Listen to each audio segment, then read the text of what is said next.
Alejandro Alonso. Él es psicólogo social, es escritor, poeta. Tiene publicado 3 libros. Y en el 2015 publicó Los Rengos de Perón, que cuenta la importancia que tuvo el Frente de Lisiados Peronistas, ¿sí?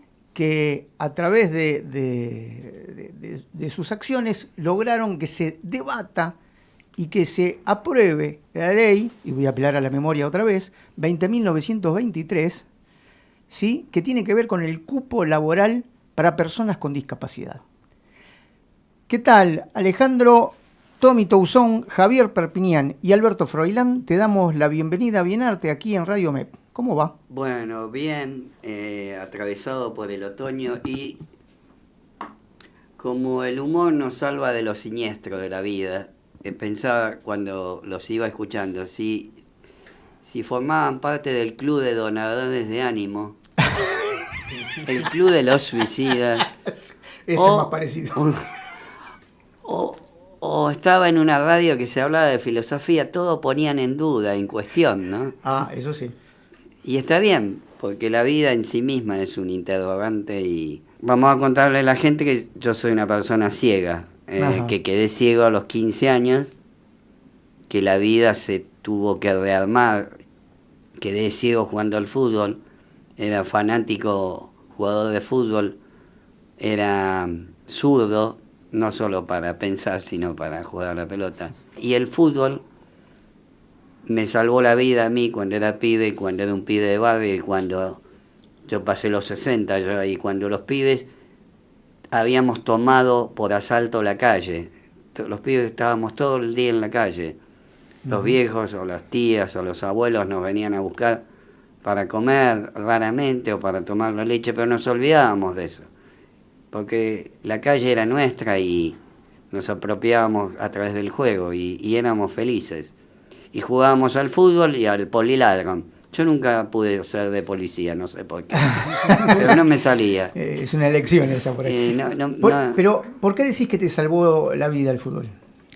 Porque, primero porque jugaba bien y usaba anteojos, y entonces los pibes, ahí es donde aparece, cuando vos cumplís la función, la discapacidad no juega un sentido, no adquiere el sentido de la discriminación, porque a mí me venía a buscar no porque era bueno como pibe, sino porque era útil.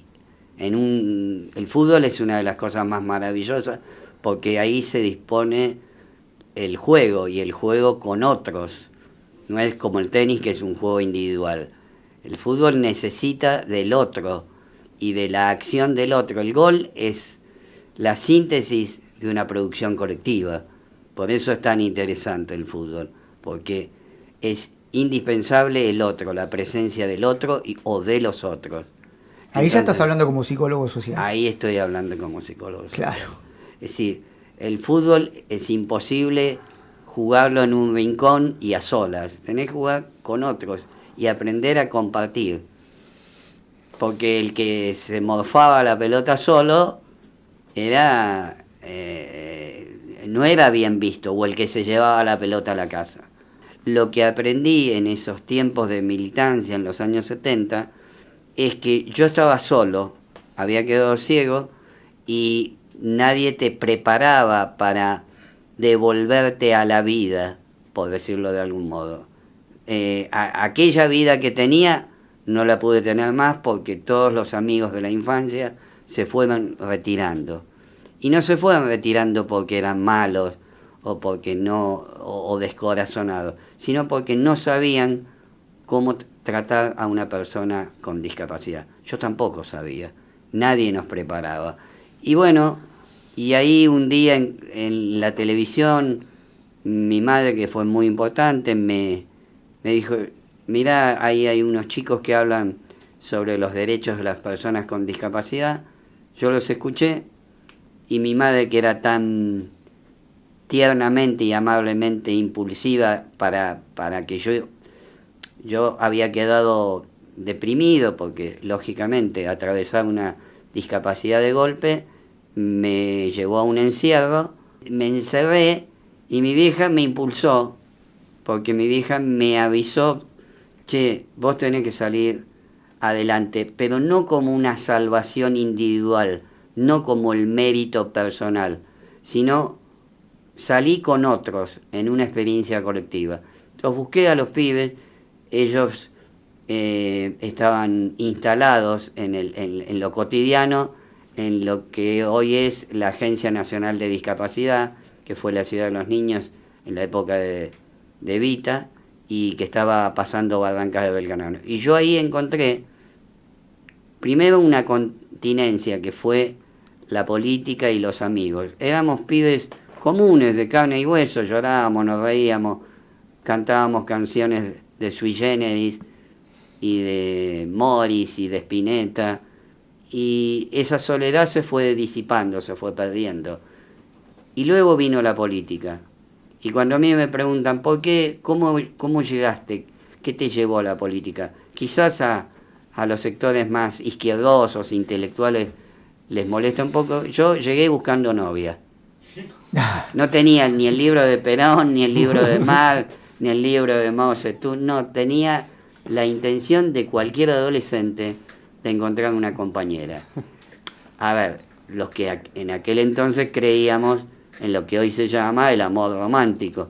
Bueno, y ahí encontré la primera novia y las primeras decepciones.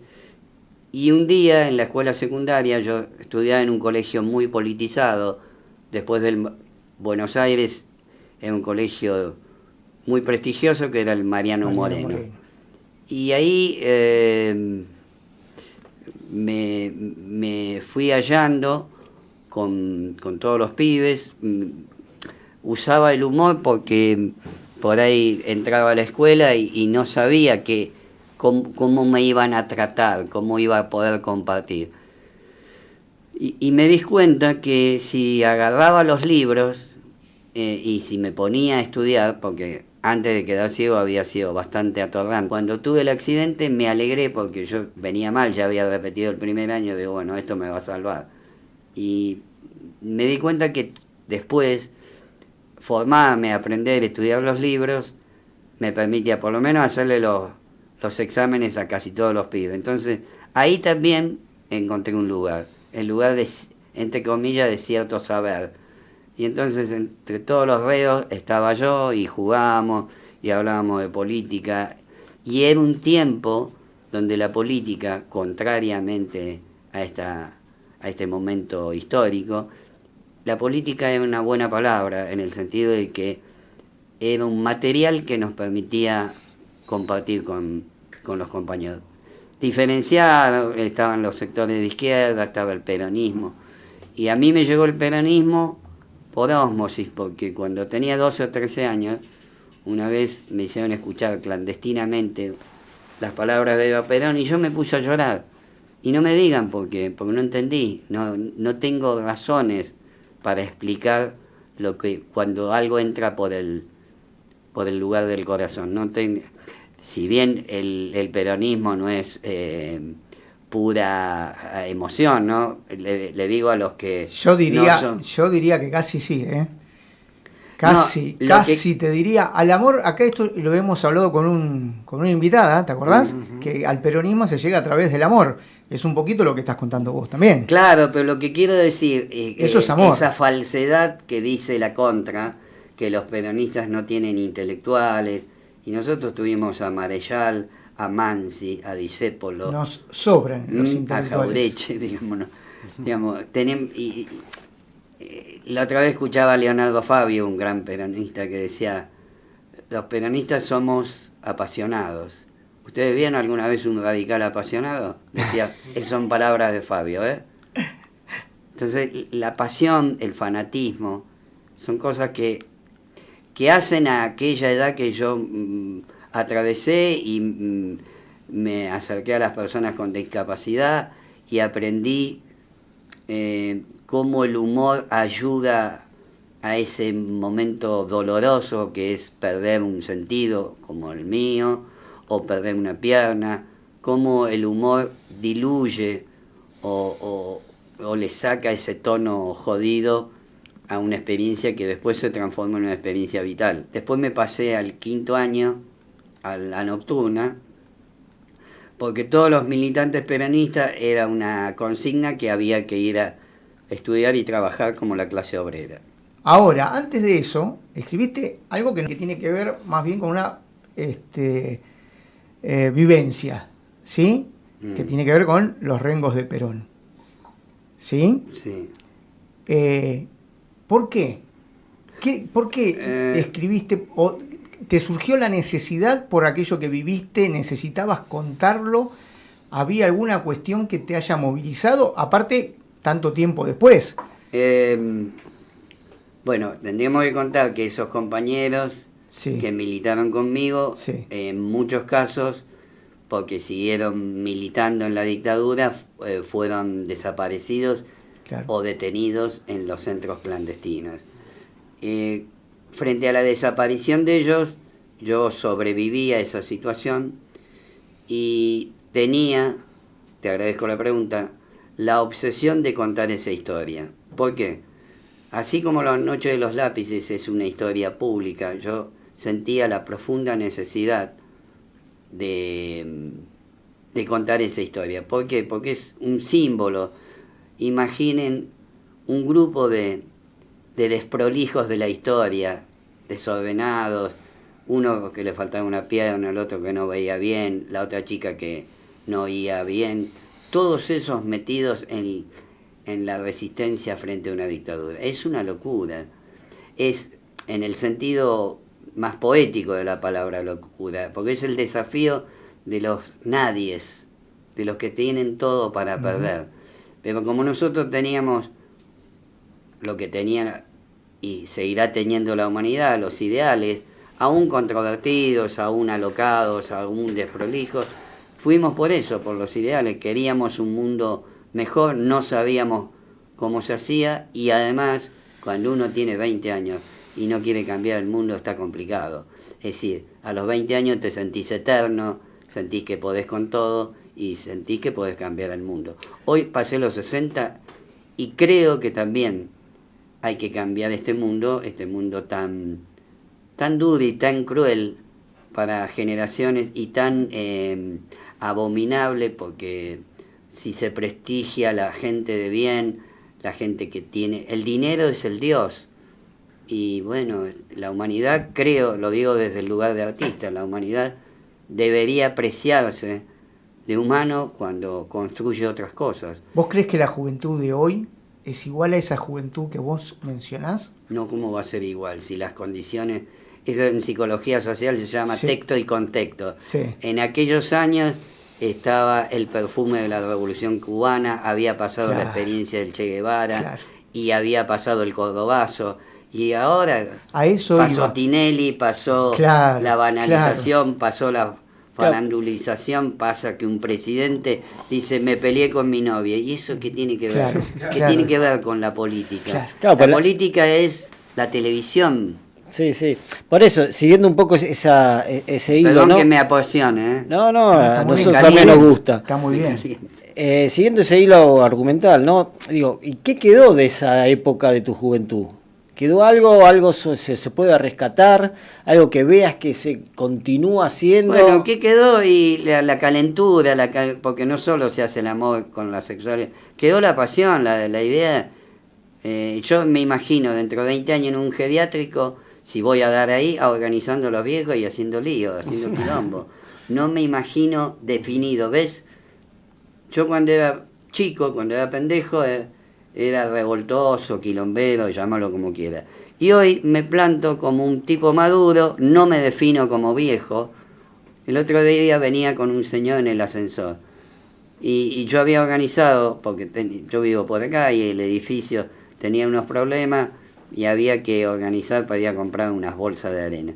Con mi compañera, que no tiene discapacidad, fuimos, compramos las bolsas de arena y organizamos, junto con otros vecinos, una reivindicación para que no se cortara la luz. Entonces subo al ascensor y un señor me dice, yo no voy porque soy viejo. ¿Y qué edad tenés? 68. Yo tengo 2 años menos que vos. Lo que no hay que ser es un viejo boludo. Podés ser un viejo. Lo que no te podés permitir es, con todo respeto si están escuchando los dueños del boliche que voy a nombrar, definirte como viejo y hablar pelotudeces a la Violeta. Eso es lo que no te podés permitir. Porque mientras estés vivo, podés pensar, podés tener un proyecto. Y ahí tiene que ver con salud mental. Y tiene que ver con la experiencia que transité. Éramos pibes jóvenes con un proyecto, con el deseo de cambiar el mundo y con una tarea, que era buscar los derechos y pelear por los derechos y salir del lugar que te asigna la sociedad y muchas veces vos mismo. Salir del lugar de víctima. Para salir del lugar de víctima, y no de victimario tampoco, tenés que construir con otros un proyecto, y un proyecto es estar sano. Salud mental es eso. Bueno, ustedes pelearon por un derecho que es el derecho al trabajo. Claro, el derecho al trabajo. Pero el derecho al trabajo, ¿sabes por qué? ¿Qué pasó con esa ley? Bueno. ¿Qué pasó con esa ley por la que ustedes lucharon? ¿Por qué el derecho al trabajo, Beto? ¿Por qué el derecho al trabajo? Porque lo único que te iguala, a vos, a mí, a Javi, a Tommy, a la muchacha que hace la producción, es tener acceso a los bienes de consumo. Si vos tenés trabajo, podés salir con una chica, con un muchacho, porque ahora hay que decirlo así, con dos chicas, lo que sea. Podés comprar un libro, un café, podés acceder al mundo de los otros. Si no tenés trabajo, la vida no tiene sentido. Por eso hay que entender al desocupado, por eso hay que entender a los compañeros. Mi compañera que trabaja en el Estado me contó que el viernes una compañera fue echada y al otro día se suicidó. Entonces, seguramente... Sí, pasó el viernes pasado. ¿Dónde trabajaba? No importa, porque hay que ser prudente, ¿no? Pero digo, las causas pueden ser varias, pero lo que le pasó, imagino, como hipótesis, esa chica perdió el sentido, porque estar acá, tener un trabajo, cualquiera que sea, tener un proyecto, es lo que te mantiene vivo. Entonces, tener un propósito de vida. Un proyecto, el sentido es con otros y ¿qué hago? ¿Qué hago con esto, con este carajo que se llama vida? Es la pregunta central, ¿qué hago? ¿Cómo me defino? ¿Me dejo que los demás me digan pobrecito o nos digan pobrecito? ¿O me junto con otros y pienso en hacer algo para cambiar la realidad? Hablando de pendiente, ¿vos crees que la democracia tiene, o los gobiernos democráticos, ¿no? Estamos hablando del 83 en adelante, tienen alguna deuda con la gente, con las personas con discapacidad? ¿Hay alguna deuda pendiente? No solo con las personas con discapacidad, es cierto, lo vamos a decir, no es por estadística pura, la Argentina tiene más de 5 millones de personas con discapacidad. Es un segmento muy importante, los atraviesan todas las clases sociales. Si sos discapacitado, una persona con discapacidad y vivís en La Quiaca, no es lo mismo que si vivís en Palermo. Pero los dos son argentinos, no. Hay uno que es un argentino de segunda y el otro es una persona que accede a muchos bienes y accede a la educación, que es la herramienta principal para acceder al trabajo. Hoy no se puede decir que hay miles de deudas. De hecho, la Agencia Nacional de Discapacidad ha echado impunemente a muchos trabajadores, incluyendo trabajadores con discapacidad. Pero no por la discapacidad misma, sino porque ese tipo con discapacidad que le costó un montón encontrar laburo, porque el 80% de lo que hoy se llama colectivos para personas con discapacidad o colectivos de personas con discapacidad, el 80% de esas personas están desocupadas. Entonces, ¿qué puede hacer ese tipo, o esa chica, o ese joven? ¿Cuál es ese destino? Ahora, si una sociedad cree en el mercado y cree en que todo tiene que ver con el Dios dinero, es peligroso, porque esto va a terminar mal.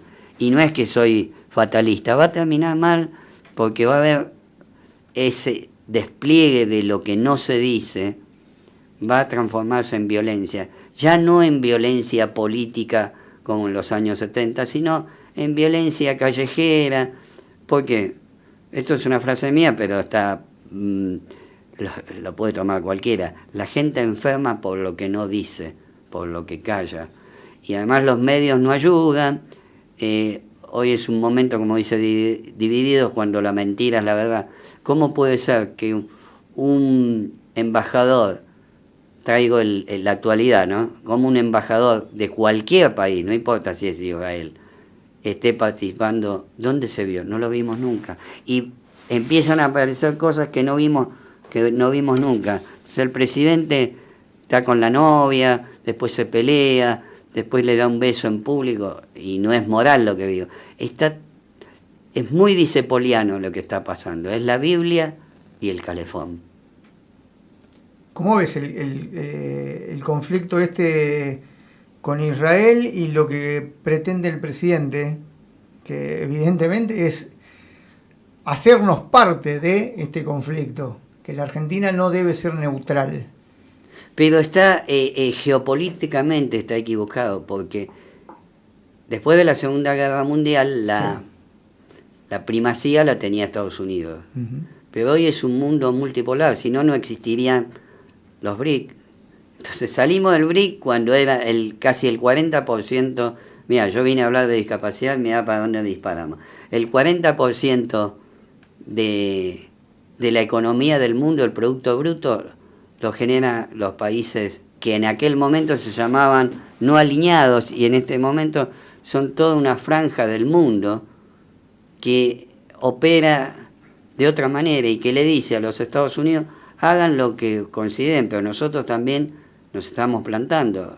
Lula, la América, digamos, la América con la que soñó Perón, San Martín y muchos patriotas, bueno, no está sucediendo. Pero, no sé, lo más peligroso, Beto, Tommy, Javi, es que todo este malestar se transforme en naturalidad, es decir, se naturalice el dolor, la crueldad, la pobreza. Eso es lo que más me preocupa.